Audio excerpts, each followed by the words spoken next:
హైదరాబాద్లో చాలా ఇన్స్టిట్యూట్స్ ఉన్నాయి కదా, ఎందుకు కోట్యూన్ చూస్ చేసుకున్నారు?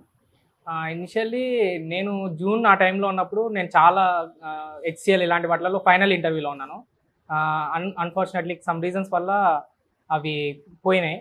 తర్వాత మా ఫాదర్ సెలెక్ట్ చేశారు, ట్రైనింగ్ తీసుకో, వేస్ట్ చేయకు అని చెప్పి.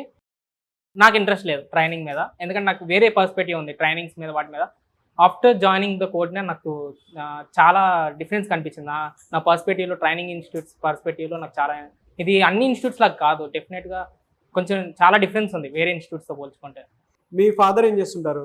మా ఫాదర్ విజయ్ పాలిమర్స్ అనే కంపెనీలో హెచ్ఆర్ మేనేజర్గా వర్క్ చేస్తున్నారు. సో ఆయన సజెస్ట్ చేసి ఇక్కడికి వచ్చారు మీరు. ఆయన ఆయన అనుకున్న విధంగా ఉందా, మీరు చెప్పారా? చెప్పాను. ఆయన చాలా హ్యాపీగా ఫీల్ అయ్యారు, ఎందుకంటే నాకు ఇంట్రెస్ట్ లేనప్పుడు నేను ఇక్కడ జాయిన్ అయ్యాను. ఎందుకంటే నాకు అన్ని ఇన్స్టిట్యూట్స్ ఒకేలాగా ఉంటాయి, సరిగ్గా చెప్పరు. ఎందుకంటే మా ఫ్రెండ్స్ వేరే ఇన్స్టిట్యూట్స్లో జాయిన్ అయ్యారు, వాళ్ళకి చెప్పిన తర్వాత మీరే ప్రాక్టీస్ చేసుకోండి అని వెళ్ళిపోయే వాళ్ళంట. సో నాకు అలాంటి పర్స్పెక్టివ్ ఉంది. సో మనీ వేస్ట్ చేసుకొని నేను డైరెక్ట్ జాబ్ ట్రై చేద్దాం అనుకున్నాను. బట్ ఇక్కడ జాయిన్ అయిన తర్వాత ఇక్కడ ఎలా ఉంటుందంటే డెఫినెట్గా ఇంటరాక్షన్ ఉంటుంది మేడం వాళ్ళతో. లైక్ సుజాత అగ్రవాల్ మ్యామ్ చాలా హెల్ప్ చేశారు నాకు కమ్యూనికేషన్లో. చాలా కమ్యూనికేషన్ రౌండ్స్లో పోయాయి చాలా వరకు క్యాంపస్ ప్లేస్మెంట్స్లో.